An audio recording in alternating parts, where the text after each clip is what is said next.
Alarcón, analista, él es coordinador y director de la Fundación Ciudadanía y Desarrollo. Mauricio, bienvenido.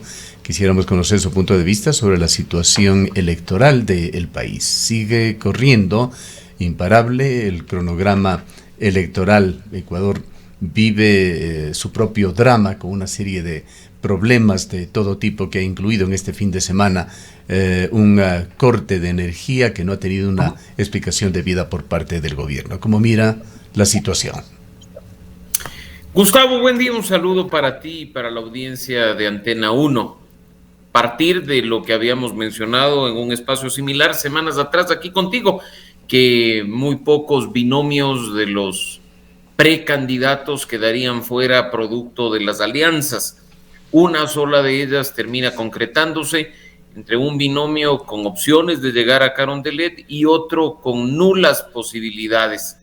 Los demás ni siquiera fueron capaces de ponerse de acuerdo en aspectos mínimos, probablemente por esa crisis de egolatría que caracteriza a nuestra política ecuatoriana. Al igual que en 2021 vamos a tener 16 binomios presidenciales, si es que, como tú ya lo has dicho, hasta el día 2 de octubre estos binomios se inscriben y, por supuesto, hasta diciembre quedan en firme.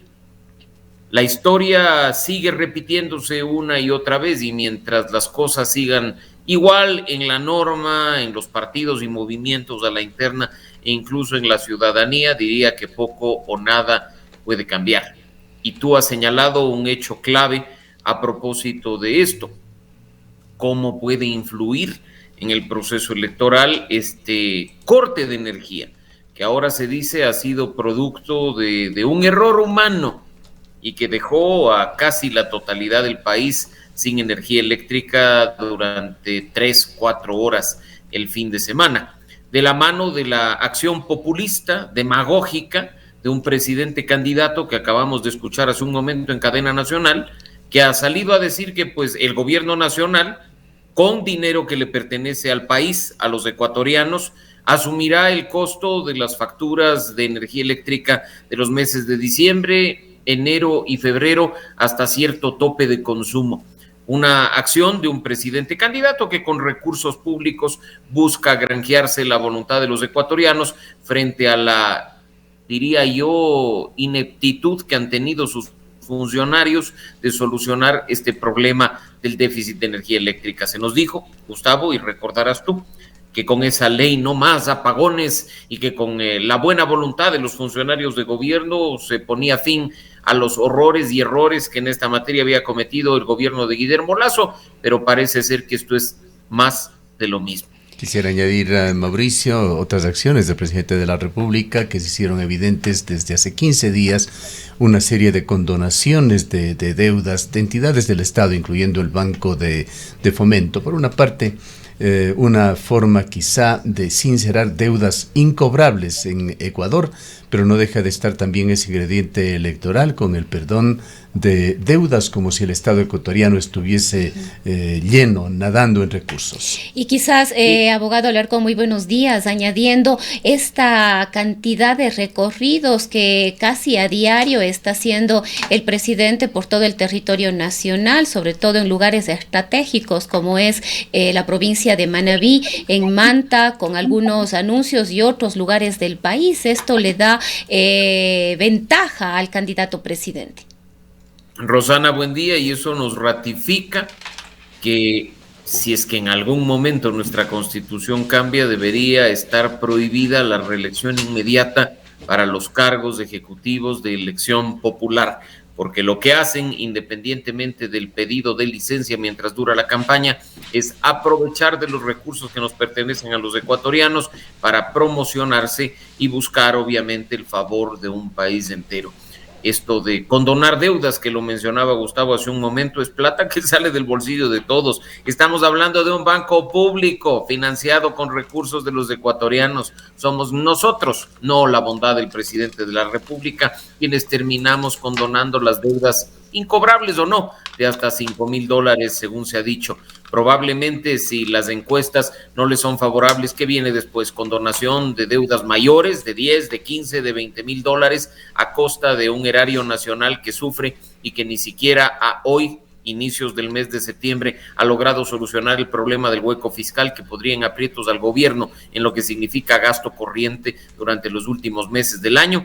Yo creo que ahí vemos con claridad que hay cuestiones que hay que analizar con objetividad, independientemente de quién es la persona. Y de nuevo, quien ostenta un cargo ejecutivo no debería hacer uso del mismo para beneficio propio, más aún si ostenta la dignidad de presidente y candidato a la vez.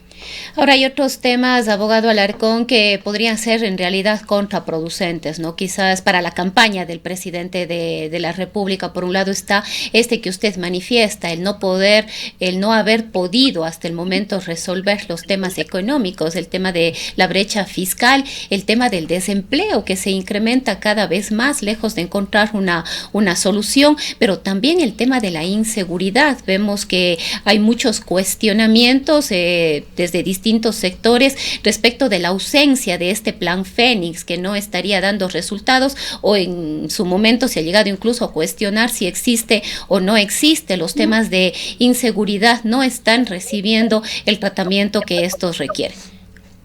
Y ese es uno de los 3 problemas que los ecuatorianos, Rosana, hemos identificado como prioritarios, no durante los últimos 2 o 3 años, sino durante la última década. Ya han transcurrido desde entonces 4 presidentes de la República y seguimos diciendo que un gobierno debe atender de forma prioritaria y urgente la inseguridad, la crisis económica y la falta de empleo y, por supuesto, la galopante corrupción respecto de la cual siguen sin actuar.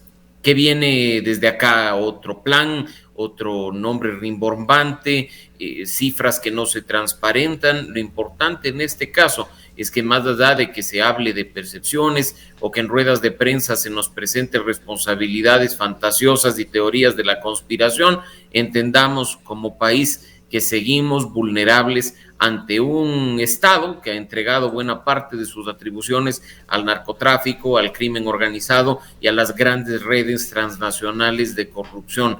Quien opte ya efectivamente como candidato en firme para la presidencia de la República en las elecciones de febrero de 2025 deberá hablarle claro al país respecto a cómo solucionar parcialmente durante los próximos 4 años de estos 3 temas y darnos alternativas que nos permitan soñar con que en algún momento recuperamos ese Ecuador que era una isla de paz, que tenía relativa prosperidad gracias a la dolarización y que por supuesto no temía en levantar la voz y denunciar la corrupción. Creo que quien mencione una propuesta en ese sentido tendrá el favor mayoritario de los ecuatorianos. ¿Cómo se ve el panorama, Mauricio, con 16 binomios hasta el momento? Vamos a ver cuánto quedan ya luego del proceso de inscripciones. Estos binomios en general han constituido hasta el momento una fanesca de ideologías, cambios de camisetas, posicionamiento de algunos candidatos en lugares comunes bastante indefinidos. La pregunta es, ¿se vislumbra algún proyecto político serio, algunos proyectos políticos serios, ojalá más de uno, o seguirá Ecuador siendo presa del populismo? Gustavo, me ratifico en lo que hemos conversado en los últimos espacios contigo. Mientras no solucionemos el problema de fondo, que son las deficientes organizaciones políticas que forman parte de la oferta a los ecuatorianos, no vamos a arreglar el problema principal. Estamos hablando que son partidos y movimientos de papel que se venden y se rentan al mejor postor, que se activan para cada proceso de elecciones, que se promocionan sin tener candidatos para que por ahí alguien se interese de ellos, o en su defecto, candidatos que se autopromocionan para ver si algún partido se apiada y logran acceder a los recursos públicos.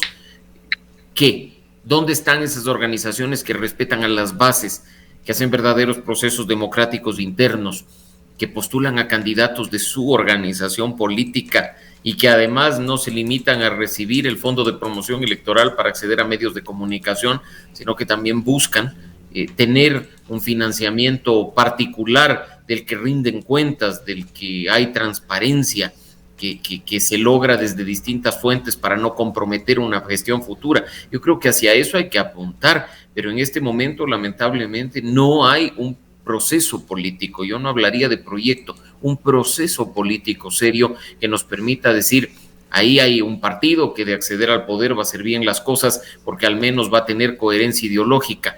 Mira que tenemos candidatos, Gustavo, que en 2021 postularon por una organización política de un espectro ideológico completamente contrario al que ahora les da auspicia, o candidatos a la asamblea, porque muchas veces nos enfocamos únicamente en el ejecutivo, que con la elección de 2025 hacen su cuarta, candidatura seguida con 4 organizaciones políticas distintas. Tú sabes perfectamente bien que ese caso en el Azuay está a vista y paciencia de nuestra población para que vean sus candidatos a la asamblea, pues que en las 2 elecciones a la asamblea y en las elecciones seccionales se han presentado por movimientos políticos distintos. Si elegimos camiseteros, no esperemos resultados distintos en la Asamblea Nacional. Yo creo que tenemos la gran oportunidad de, mediante nuestro voto, poner en su lugar a estas personas en general que lo único que hacen es aprovecharse de los recursos públicos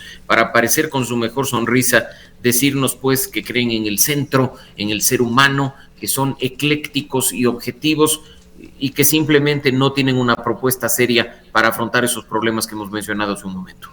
Abogado Alarcón, ¿qué lecturas tiene usted hasta el momento de los resultados de las encuestas que se han desarrollado en estos días? Estaba por un lado la de Comunicaliza, que nos ponía nuevamente en esta polarización a la que ya el país prácticamente se ha acostumbrado. Estaría Daniel Noboa y Luisa González. La más reciente encuesta de Cedatos nos muestra más o menos unos números, aunque Cedatos le da un mayor porcentaje a Daniel Noboa con alrededor del 42%. Sin embargo, estas son lecturas de este preciso momento. ¿Cree usted que podría haber una sorpresa para las elecciones del año 2025 o esta polarización a la final podría mantenerse hasta febrero, hasta el día 9 de febrero?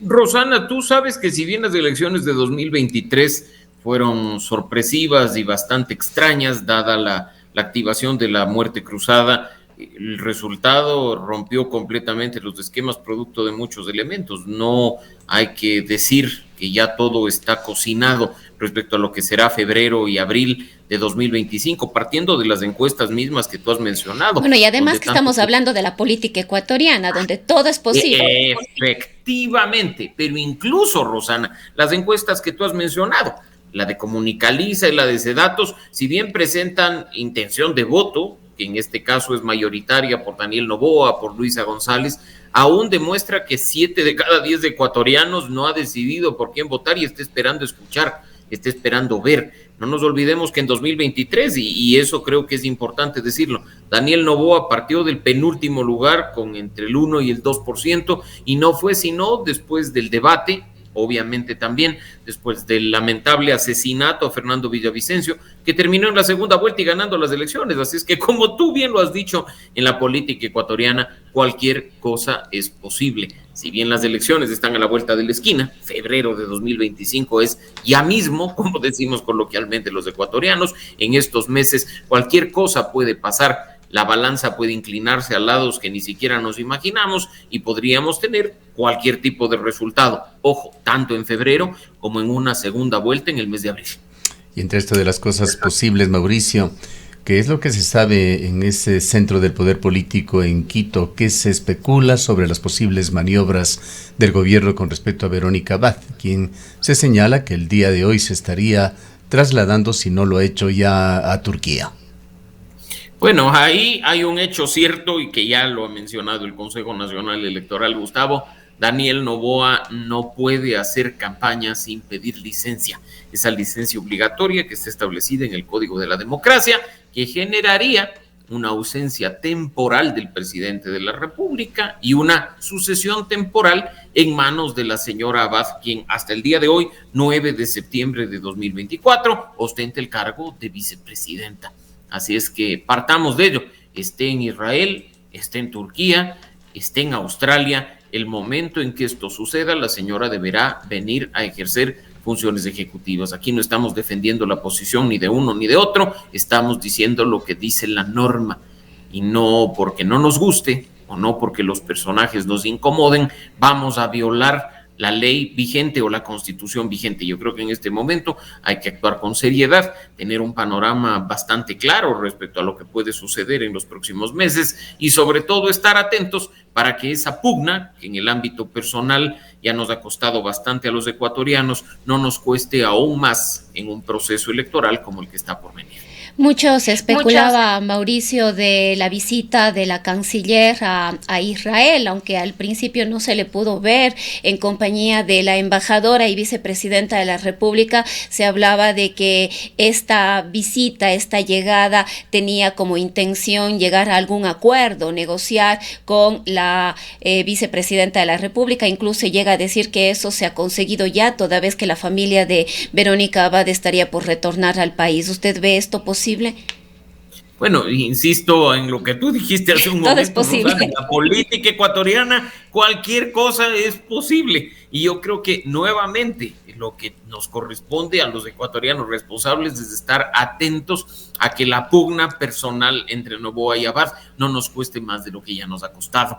No vulnere el Estado de Derecho, no viole la Constitución y el Código de la Democracia y simplemente las cosas funcionen con el mínimo respeto institucional que esperamos en un tan herido país en el que muchas personas simplemente hacen lo que les da la gana por animadversión o por simpatía. Así es que acá no nos queda más que esperar dimes, diretes, que si Israel, que si Turquía. Yo creo que en este momento lo único cierto es que tenemos un precandidato a la presidencia, que es el presidente de la República, que deberá inscribir su candidatura y que cuando queden firme, si es que este es el caso, en el mes de enero que deba hacer campaña, pedirá licencia bajo las normas del Código de la Democracia. Y del otro lado, una Verónica Abad, vicepresidenta de la República, en funciones diplomáticas en otro país asignadas por el presidente Noboa, que llegado el momento, si es que esta licencia se activa como corresponde y si ella sigue siendo vicepresidenta, tendrá que asumir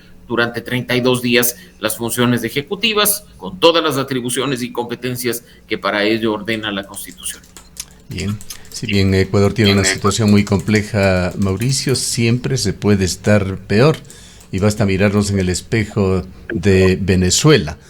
Antes de ingresar en este tema que tiene un importante desarrollo con el viaje de Edmundo González a España el día de ayer, miremos una de las piezas, no sabemos si propagandísticas o de qué tipo, pero que circulan en internet sobre Maduro y su séquito.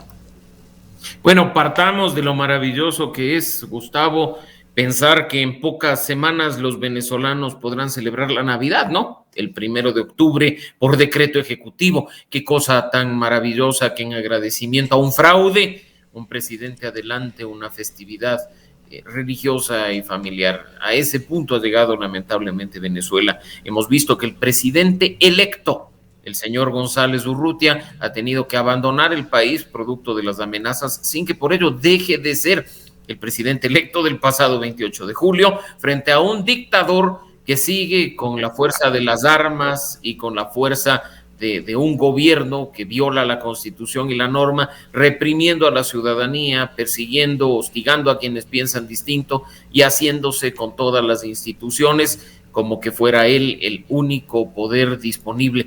La comunidad internacional, además, Gustavo, tiene que actuar de forma mucho más contundente, no solo con comunicados o con otorgamientos de asilo como el que acaba de hacer España respecto del presidente electo de Venezuela, sino más bien de forma en que se pueda poner fin a un proceso dictatorial que durante los últimos años ha venido activándose en dicho país y que terminó cerrándose el pasado 28 de julio, cuando una autoridad electoral y una autoridad judicial sin una sola prueba han decidido proclamar en tiempo récord, además de en muy pocas horas, al señor Maduro como presidente para el próximo periodo. Veamos la siguiente pieza conjuntamente con nuestros oyentes, imágenes también para quienes nos acompañan a través de las redes sociales y los servicios en internet.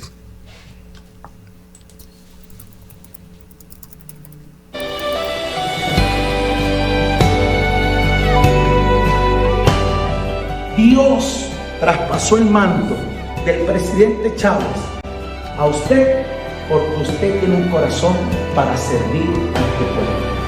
¿Y sabe qué dice la Biblia? Los mandos solo se le traspasan a los hombres que son siervos, que sirven y que tienen un corazón para el pueblo.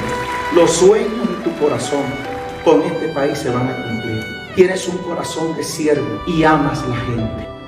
Yo, desde el Palacio Presidencial de Miraflores, en Caracas, como presidente de la República Bolivariana de Venezuela, voluntariamente entrego mi nación a Cristo para que sea el dueño absoluto de esta patria bendita.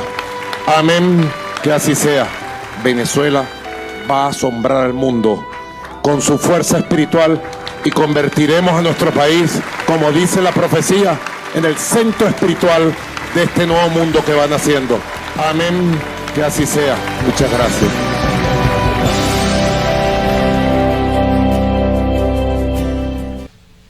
No descartamos que por lo tragicómico de esto se pueda tratar también de inteligencia artificial, pero no deja de reflejar esa situación de Venezuela con esas patadas de ahogado de Maduro y sus cómplices tratando de ocultar con el dedo el trasfondo de una situación que acaba con la vida, sueño, ilusiones y derechos del pueblo venezolano.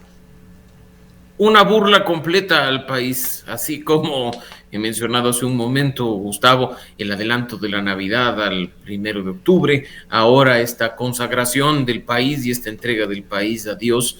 Yo creo que estamos ya viendo acciones propias de un dictador, independientemente del cargo que él mismo diga, que de la mano de entregar el país a Dios, persigue, hostiga, violenta y tortura a opositores. Basta echar ojo a lo que está sucediendo y ha venido sucediendo durante las últimas 48 horas en los exteriores de la Embajada de Argentina en Venezuela, que estaba siendo custodiada y administrada por el gobierno de Brasil, donde se encuentran asilados, protegidos internacionalmente, 6 miembros del comando político de María Corina Machado, sin luz, con personas metidas en la entrada de la casa, fuertemente armadas, encapuchadas, con autos de seguridad. Yo creo que eso es una contradicción respecto de lo que acabamos de escuchar, ¿no? Y lo cierto es que nuevamente, por más que se hagan estos anuncios demagógicos, populistas, vergonzosos y hasta irrespetuosos para quienes somos católicos practicantes, te diría que lo óptimo es, y lo dije hace un momento, una respuesta contundente de la comunidad internacional para ver si al menos en este país se logra de forma oportuna poner fin a una dictadura, más aún cuando hay un presidente electo el pasado 28 de julio que deberá posesionarse en el cargo, juramentar la presidencia en muy pocos meses, a inicios de 2025. Hablando, Mauricio, justamente de que la comunidad internacional debe hacer algo, hubo una iniciativa a fines de la semana anterior a través de una organización que agrupa, hay que decirlo, fundamentalmente a gobernantes con una tendencia de derecha. Esta es la Iniciativa Democrática de España y las Américas, IDEA. Se denunció en un informe jurídico violaciones generalizadas y sistemáticas de derechos humanos, incluidos crímenes de lesa humanidad del régimen de Nicolás Maduro, al que acusan de terrorismo de Estado, y piden que se le capture. Se sumaron, y esto es relevante para Ecuador, a este pedido 3 expresidentes de Ecuador, Osvaldo Hurtado, Yamil Mawad y Lenín Moreno. ¿Qué importancia tiene este comunicado y esta solicitud que se ha hecho a la Corte Internacional de La Haya?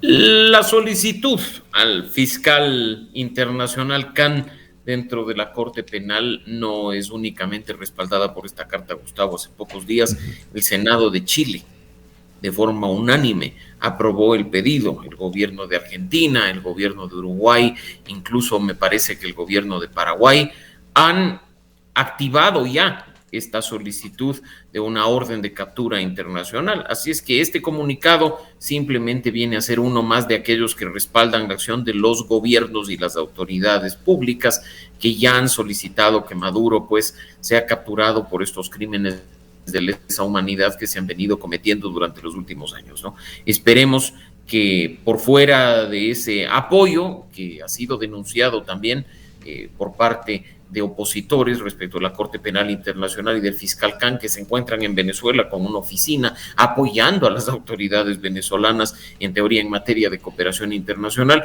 actúe como corresponde, como mandan las normas del derecho internacional y actúe de inmediato. Quizá esa sea la forma en la que se pueda poner fin a esta dictadura antes de que termine de cerrarse el candado por completo a inicios de 2025.